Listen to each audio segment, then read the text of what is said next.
Uunahin namin to, tapos kakantuhan, papalitadahan, insekto ngayon dito. Ito. Ayun, gagambaw. Ayan o. Good morning! Good morning, tol! Good morning! Grabe naman yan. Ang tataba, oh. Bibili pa ba tayo? Presko. Makikita nyo? Yung mga galaw ng halaman. Ganito sa Kampanalig. Simulan nang magkulitan kasama si Louie TV. Good morning. Uy, aga ako nagising. So hindi na ako makatulog, kaya nag-vlog na lang ako, mga kapanalig. At ayan, ang oras natin ngayon ay 5:11 na po ng madaling araw, ng umaga. At nakikita nyo yung puno. Parang pondido na naman yung isa. Ayan po ang itsura ng ating puno ngayon. So yung aming Christmas light, napatay namin yan pag mga kalagitnaan na ng madaling araw, ganyan. Kasi nasisilaw sila pag natutulog, mga kapanalig, no? Pero ang ganda niyan, kitang kita dun yan sa kabilang bundok, yung mga katapat bahay, diba? Excited na ako para mamaya, dahil nga ayan, nandito na yung mga yero, ikakabit na yan dito sa bahay, no? Kita nyo ba? Ayan, dilim pa eh. So nandito na yung mga materyales kahapon. Yung iba niya nahakutin na lang namin, kasi naawa kami dun sa maghahakot kahapon, mga kapanalig. Pero ang kontrata talaga nun ay dapat sila ang maghahakot simula dito sa baba.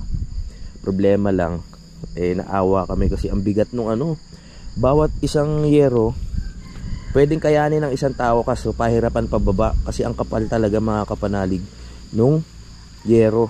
Kaya ang hirap talaga dalin. Kakabit na po yan dito sa aking bahay. Yan yung ibang hindi natin na naabot kahapon. Makikisuyo na lang tayo sa mga nagpipinta na sila na lang yung magpinta, mga kapanalig, no? Yan. At ito na nga rin po yung ang ganda talaga ng mga materialis na bili ni Daddy Oms, kasi ang kakapal niya, oh. Bali, ayan yung kulang na ilalagay pa doon sa pinakataas ng bahay. Tapos after nun, pipinturahan, tapos ilalatag na. Siguro dapat mapinturahan na dito, no? Mamaya pag gising nila utol o pagliwanag, pipinturahan namin para pag nilatag doon, hindi na mahirapan magpintura, mag-akyat-akyat. Tanong natin sila kung ano yung magandang gawin. Yan. Yan po, good morning. Maya lang makikita na po natin yan na magkakaroon na siya ng yero. Wala akong magawa eh. Kahit anong ipikit ko, pag gising ko ng mga alas 4, wala na talaga. Tumatalsik pa yung laway ko. Kaya sabi ko, mag-vlog na lang ako ng maaga. 'Di ba? May nangyari pa sa buhay ko. At ayun, ang plano nga, mga kapanalig, nandito ang daddy kahapon, sinuggest niya na unahin muna na gawin yung kwarto. Alam niyo kung bakit? Para daw yung mga sobrang gamit doon sa kubo, pwede nang ilagay dito sa loob, no? Yan. Pag naayos namin to, napalatidahan na, nalinyahan ng nalagyan ng pinakalinya para sa kuryente. Yan sisiglan nila, oh. Good morning. Sisiglan nyo, ha. Yung mga kapatid nyo, kayo lang tatlo, nasa taas siguro iba. Yan nga po, uunahin namin to, tapos kakantuhan, papalitadahan.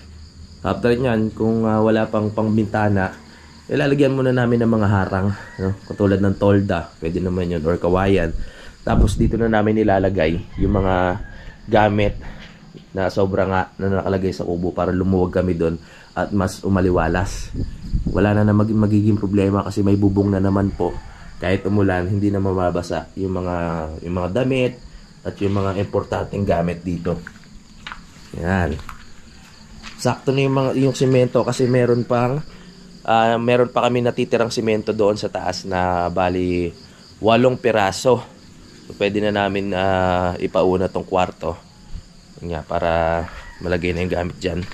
Sigla ng mga to, agad din magising. Ito ang pinakamasigla sa kanilang lahat. Kaso babae ito eh. Kasi Butchokoy, bibili ko pa ng pampurga yan. Lamig. Umpisa na po ng paglamig ng panahon. Kasi yan nga, November na, December hanggang January, February. Malamig po. Napakita ko na naman sa inyo, pati yung insulation nandito na rin. Importante talaga yung insulation na yan. Para ayan, hindi mainitan.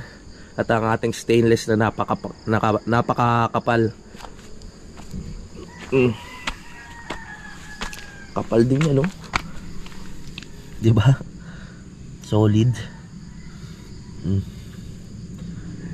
Salamat ulit kay Daddy. Siya yung may contact ng ng mga pangmateryales. Alright. So, magtatanong tayo kung magkano yung tubo.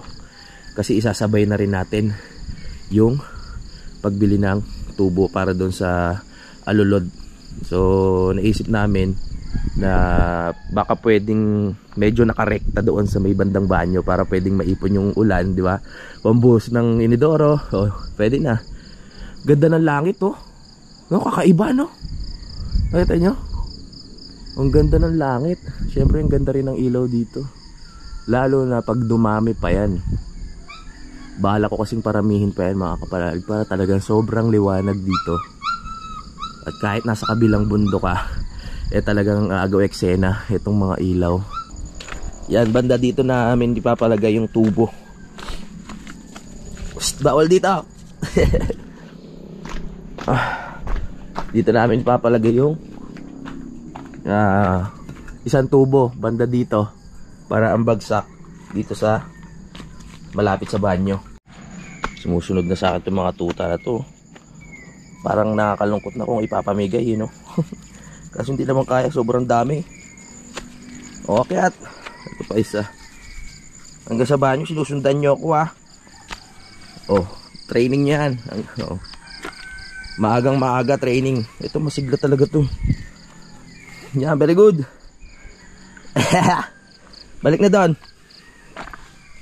Balik na sa bahay. Kayo ang kauna-unahang tumira dyan sa bahay ko, ha. Doon na sa mga kapatid. Balik na. Ang cute talaga nito. Isa kaso babae ito eh. Parang gumagapang pa eh. Gina, balik na doon. Doon na. Pasyal muna tayo dito sa mga makakatuwa naman. Takbo na takbo, oh. Okay. Aga-aga. Ang cute eh. Yan. Tignan natin kung ano yung mga makikita natin dito sa mga halaman. Kasi maraming gagamba dito eh. Pero huwag tayo lumayo kasi mahirap na, medyo madilim pa. Lalaki na ng mga tanim ni Daddy Oms dito. Ayan, oh. Medyo sinisipon po ako at inuubo dahil sa klima. O sasamahan nyo ako? O nandito rin si Ulilaw. Hanap tayo ng gagamba ngayong umaga na to. Mag-ingat lang sa mga yapak para safe. Nauuna pa yung pusa, ah. Okay, samahan nyo ako. Baka hindi na kayo makabalik, ha. Hanap tayo ng gagamba. May gagamba ba dyan? Usong-uso yung mga gagamba sa sa ibang lugar. Tapos nila pinaglalaban. Uy, may lumilipad na insekto. Tapos pinagpupustahan, no. Wala tayong makitang mga kakaibang insekto ngayon dito. Ay, ito. Ayun, gagamba, oh. Ayan, oh. Gagamba, mukhang delikado yung gagamba na yan, ah. Hindi pinanlalaban yan, baka may kamandag yan. Yari tayo, no. Katakot. Wag yan. Baka makatapak tayo ng wala bang gagamba dyan na panlaban? Wala. Dito wala rin mga gagamba. Meron parang ano, parang shh, nyaw, balik na doon. Parang meron dito, parang kinakain to eh. Ayan oh. Parang ang palaya to na maliliit. Ayan oh. Pero pag alam ko kinakain talaga yan, gumagapang siya. Oh. Pero wag natin ano kainin. Hindi ako sure eh. Pero feeling ko ano yun, sinasawsaw sa suka. Ang gaganda ng bulaklak dito oh. Sa right of way na kasi ito, kaya pwede na rin namang linisin. Paano pa lang siya? Ayun, ito na siya pag bumunga. Ay, pag bumunga. Pag namulaklak na. Ayan. Possible pa lang yung iba eh. Good morning. Good morning mga nilalang. Wala ba tayong mga makikita dyan na kakaiba? Grabe naman itong puno na to. Parang ano? Para siyang payong no? Tabi-tabi po. Para siyang payong na merong mga nakaano na kamote. Kamote. Tawag dito ube. Ayan o, yung maliliit. Kaya parang naging payong yung puno kasi ginapangan na siya. Ang galing. Ayan, nakita nyo po yung ube, yung maliliit. Okay? So dito tayo sa banda. Ingat lang, kailangan maging matalas ang ating paningin. Baka may ahas eh. Hoy, wag na kayo sumunod. Maliit pa kayo. Tara. Yung pusa nauuna pa sa pagsunod eh. Ito may gagamba rin oh. Yan nakita nyo. Maliliit, buwababa sila. Sige, bantayan nyo ako ha. Gusto nyo sumama eh. Lalayo pa ba tayo doon? Wag na. Balik na tayo. Tara, balik na, balik. Guys. Ngayon pa lang tinitraining ko na sila. Sige, takbo, takbo. May gagamba na naman dun oh. Ayun, basta may sapot, may gagamba yan. Wala naman ako makita. Balik na, balik. Baka matapakan ko kayo eh. Labas bitukan nyo yan. Siyempre ang mga manok natin medyo tulog pa, hindi pa sila nagkokorokok. Maaga pa kasi. Pag ano mo dito, kita mo agad yung mga ilaw eh no. At syempre makikita nyo na agad yung bahay. Akyat na, Butchokoy.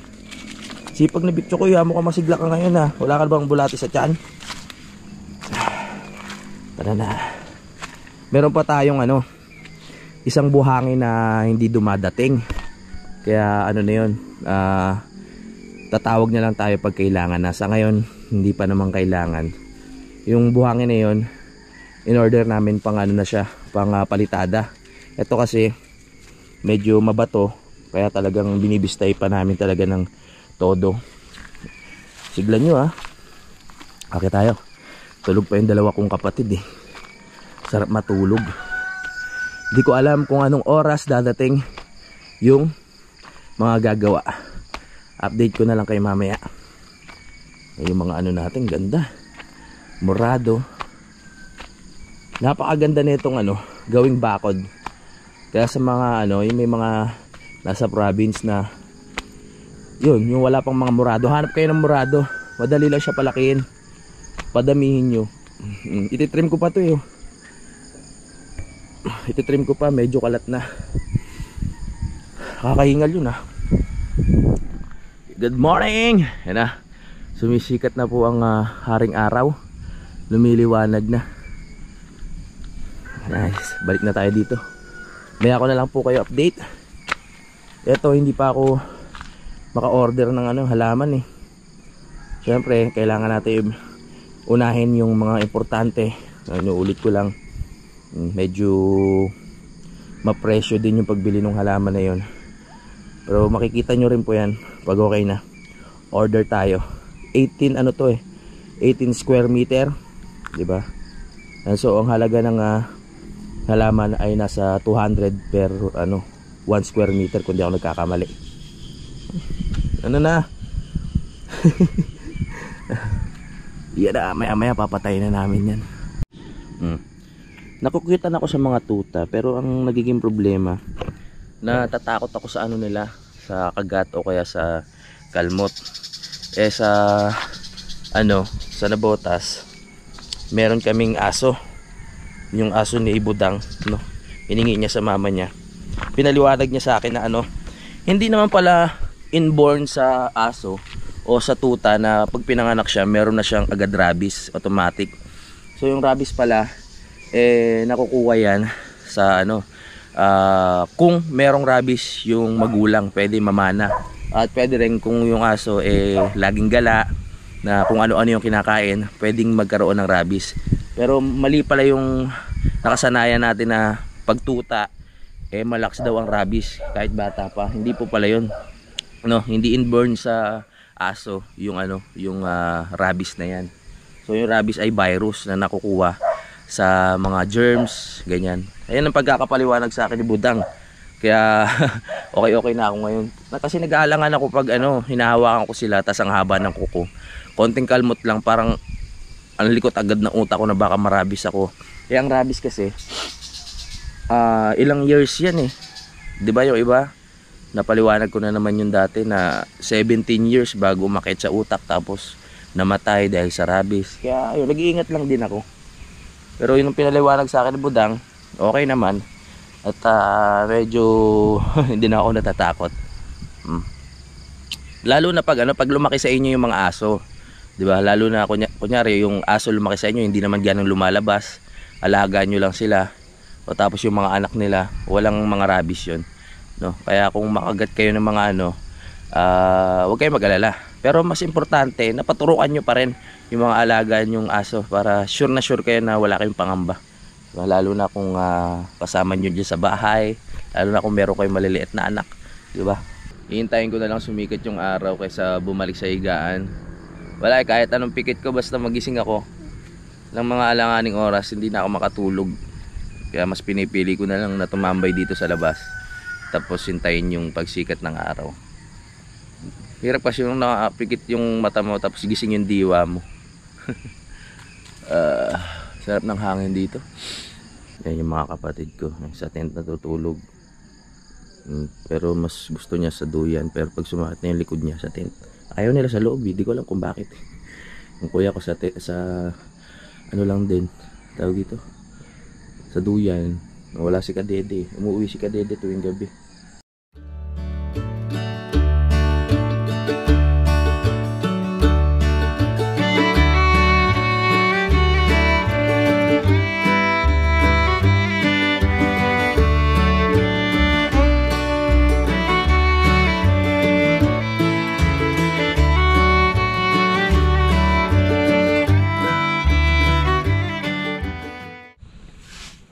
Good morning! Good morning, Tol! Good morning! Alright. Ganda ng sikat ng araw, oh. Isang isang senyales na maganda ang panahon buong maghapon, di ba?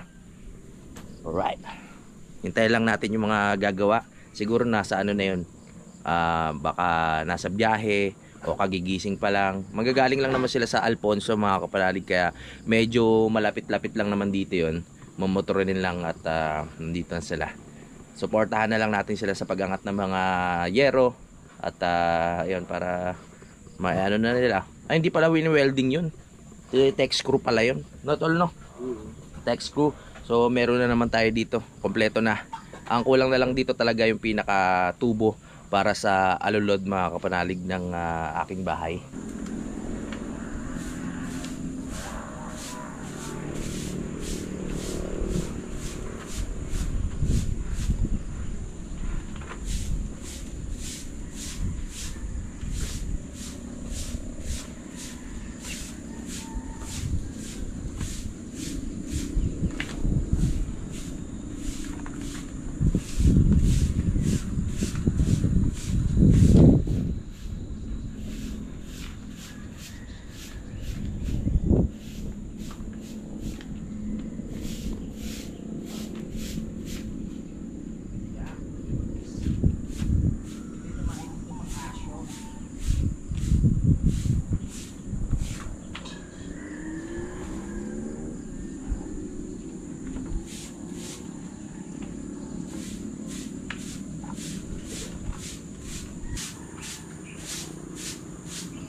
Yan, nawalisan ko na itong hagdan mga kapanalig, no? At yung mga bato na to, iano pa natin yan, ipipix. So tsaka na natin asikasuhin. Kailangan talaga may semento kasi nawawala sa linya eh. Ito, lalagyan natin ng ano, semento para hindi siya basta-basta bibigay. Sa bagay, pag may damo na yan, eh, kakapit na dyan yung pinakadamo nya, diba? Lalo nagaganda. Sarap pagpawisan sa umaga. Whew. Time check lang mga kapanalig, ang oras natin ay 7:12 na ng umaga. At hinihintay pa rin natin yung gagawa ng yero, no? Si Utol naglalaban ng kanyang mga damit dahil wala na siyang ano, tawag dito, masuot. Ang kanyang brief ay nagtututong na. At si Utol doon eh nag-aasikaso na rin sa kusina. Ganyan kami kaaga magising mga kapanalig dito. Ayan. Kaya bawal dito ang nakahilata pa. Pag ano, syempre depende sa sitwasyon. Kung may lagnat, pwede. Diba? Ano, lalaban na sila. Ang dami niyan tol ah. Kukuha talaga kukuha kami ng tagalaba. Ano, ang kailangan po, sexy, stay in. Ha? 20k per month, no? Stay in. Opo, tapos sa kwarto po matutulog. All around, hindi. Biro lang. Kaya naman namin maglaba dito. Wala namang problema dahil lahat kami namulat sa ganyan. Lahat halos alam namin gawin. Yung mga ginagawa ng mga babae, kaya din namin. Paglalaba, pagluluto. Hindi nga lang ako madalas magluto. Kasi hindi naman ako, alam nyo naman yun, na hindi naman ako ganong nagluluto kasi bilang na bilang lang yung alam kong putahe. 'Di ba? Itong dalawa marami. Kahit paghalu-haluin nila yung mga kung ano-anong gulay na nandito. Minsan namamangha na lang ako na pwede pala yun. Masarap pala yung ganun. Lalo na yung puso ng saging na yan. Oh, haluan lang nila ng kung ano-ano yan. Update lang sa parol natin, no? Oh, buong-buo pa rin. Oh, ha? Matibay ang pagkaagawa. Siyempre, pinaghirapan eh.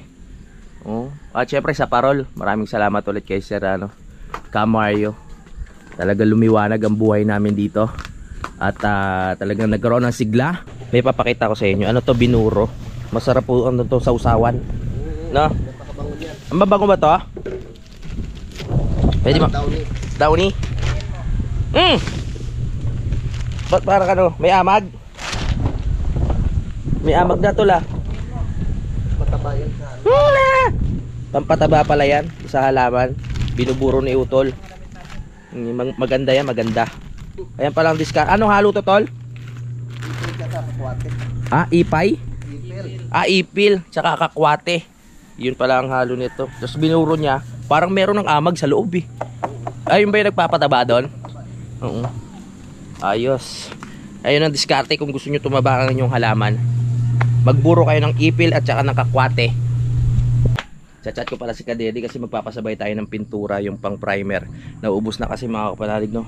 Yung tulad nga na sinabi ko, para yung mga bakal na nandun sa baba mapinturahan bago ikabit doon para hindi na tayo mahirapan umakyat-akyat. Tama, tol? Alright. Kadede! Kadwedwe! Hindi natin makontak si Kadede. Mukhang ano ba to busy pa. Kadiw-diw! Ano yan ha? Hotdog? Ha? Wow, sarap naman yan, tol. Hotdog ang aming ulam ngayon. Saka magsasangag tayo ng kat. Oh, wow, sarap naman yun. Fried rice, hot silog. Fried rice. Damit. Ganda talaga ng kusina natin dito. Province na province. Walang kahirap-hirap na ang ating cook. Loko ba't inaano sa ulo? Ang dami naming stock na na itlog. Yan ang buhay namin. Pag nauubos na yung stock namin, itlog ang pag-asa. Diba? Itlog ng bayan. At ang papaya natin dito, ayan, may mga bagong sibol. Namumulaklak pa yung sa taas, mga kapanalig, no? At dito sa bandang baba, hindi ba siya nalulungkot mag-isa dyan? Siguro kailangan pitasin na natin to. Kasi malungkot siya mag-isa. Alam ko ang pakiramdam pag mag-isa eh. Oh, kailangan kainin na rin siya. Ang lulusog ng mga tanim natin dito. Pero ang kalamansi, ang tibay hanggang ngayon, hindi pa rin tumutubo. Siguro kailangan na to. lumaki pa siya ng gusto bago ano mabigyan tayo ng bunga. Ano? Oh, ito na naman yung dalawang aso. Training. Yeah, train mo yung mga mga anak mo. Ang cute na. Parang ayoko tuloy pamigay. Tinatakbuhan na ni Diwata yung anak niya. Ayaw na patidehin. Siguro dahil may pangil na nasasaktan, no? Tsaka kumakain na naman sila ng kanin eh. Kaya ayaw. Tinatakbuhan, parang diring-diri. Tumatakas ka sa responsibilidad mo bilang ina, ha? Diwata, nagpapasexy ka na naman. Naghahanap ka na naman ng ano. Diwata talaga. Si Utol, nagdidilig na kanya mga gardens, oh. Atal, wow, malulusog na, ha? Naharbisan na, ha? Patingin niya ako. Malulusog na ang kanyang tanim. Tignan natin ang napaka gandang kamay ni Utol sa pagtatanim dahil ang tataba. Grabe naman yan. Ang tataba, oh. Bibili pa ba tayo niyan? Oo. Hindi na. Hindi na. Ayan na, oh. Update lang po, ah. Oh. Yan, ang dami pa. Panoorin nyo lang sa vlog ni Utol kung paano niya dinedevelop tong Kalabasa. oo, lupa. Kuya Jun, kailangan na talaga namin yung papel na itong lupa mo. Yung kalabasa, nalipat mo na rin pala. Ayos. Mga ilang araw lang eh. Buwan na abutin tayo, no? Ha? Buwan bago tumubo. No? Kamunga yan. Basta mga nasa 4 na buwan. 4 na buwan. So sa loob ng 4 na buwan, meron na tayong tawag dito, kalabasa. Paano? Tandaan, nakaharang pala. Nakaharang ang ating yero. Ngayon pag nagkaroon ng time, papaayos ko tong yung mga connection ng wire dito sa kubo. Kasi kalat-kalat mga kapanalig yun. Kung saan lang sila nakasabit, nakakasikip tignan. Pag ayos na lahat, wala na tayong ibang inaasikaso. Ito naman yung papalinyahan natin na maayos para yan, nakagapang dito, diba? Dapat nakaganyan yan dito eh, naka-intact ba tawag doon? Yung basta yung ginaganon, iniipit linya-linya para hindi nakasabit-sabit na ganyan, diba? Parang may mga bulatin na maahas na nakalawit-lawit eh, kaya kailangan maayos lahat yan. Unti-unti lang natin magiging maayos ang lahat. Ayun na. Sinasalang na ni Utol ang walang kamatayang itlog. First time ko makakatikim niyan, Tol, ng itlog. Ikaw din? Grabe, sarap niyan. Ngayon lang talaga. Tsaka yung hotdog, ngayon lang din na makakatikim niyan. Hindi ko alam lasa niyan. Sarap. Tapos okay, para medyo malasa. Para konti. Wag naman sobra. Sa sunod, pag hindi na rin kami busy, wala nang ganong gagawin, kapalitin na natin to, no? Tama, Tol? Kasi masikip dyan eh. Tama. Sarap naman ng egg. Yan. Presko. Makikita nyo yung mga galaw ng halaman. Ganito sa Kampanalig. Freshness. Maraming halaman. At ang lamig. Sabi nung yung nag-deliver dito nung yero, di ba bumaba sila? Sabi ang lamig dito. Malamig talaga dito sa Kampanalig.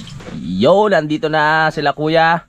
Ayos na dyan ang mga materyales. Welcome back. Nasaan yung isa si kuya? Nandun sa Ala sa taas pa? May iba kayo kasama ulit? Oo, kasi para para mabilis. May bago pala silang kasama. Ano pangalan ni kuya? Nugnog. Nognog? Jun din yan eh. Jun din? Puro J pala tayo dito. Sir, welcome sa Kampanalig. Ayan. At tinitay pa natin yung isa, si Kuya Kuya Joel. Sila yung gagawa ngayon ng ating bubong. Alright, let's go. Excited ako para dyan. Kapal nung yerong na dala. Quality talaga yung pinagkukunan nila Daddy Oms. Ayos, bagay na bagay yung brown. Bagay dito yung brown, no, Kuya, no? Kasi sa surroundings, kulay green ng mga halaman, tas brown ng mga ng puno. So bagay na bagay. Gawin kaya natin green din yung yung pinaka-pader. Wag naman. Baka hindi na makakita, parang naka-camouflage siya mga puno. Tapos gagawin natin na pang probinsya talaga yung yung style ng bahay. Ayun na. Kakarating lang kahapon nung Ay, tanghali no. Tanghali na oh, dumating. Wala siguro mga anong, alas 2 siguro pumunta ako dito. Mga ganon. Naligaw pa. Kaya ano, mga ganon ng oras dumating. Nandito na sila, magsisimula na sila maya maya. Makikita na natin kung paano nila ilatag yung yero dyan. Nakakita na naman ako na naglalatag ng yero doon kila Tatay Roman. Ang kaso nga lang, yung kila Tatay Roman, yung pinaka-trusses niya, tsaka yung mga balakil, kahoy. Kaya iba, no? Iba yung proseso. Sa bagay, parehas lang naman paglalatag. Kaso nga lang, syempre, alam nyo naman, pag bakal welding, pag kahoy, pako lang yung ginagamit. Matibay naman yung kahoy na nilagay ni Tatay doon sa ano, mismong tawag dito, bahay niya. Nagpaano sila, nagpa-cutting ng magandang kahoy. Ito tech screw talaga yung nilalagay. May barena naman tayo dito, kung kailangan nila ng barena, meron, di ba? Pero feeling ko may dala naman sila. Kompleto yan. Tatlo sila, kaya mabilis ang trabaho mga kapanalig. Maligo mo na. Kaya maligo ka na, tol. Maliligo muna si Utol para talagang ganado mag-vlog. Kaya pakapiin muna natin sila para ganado. Tol?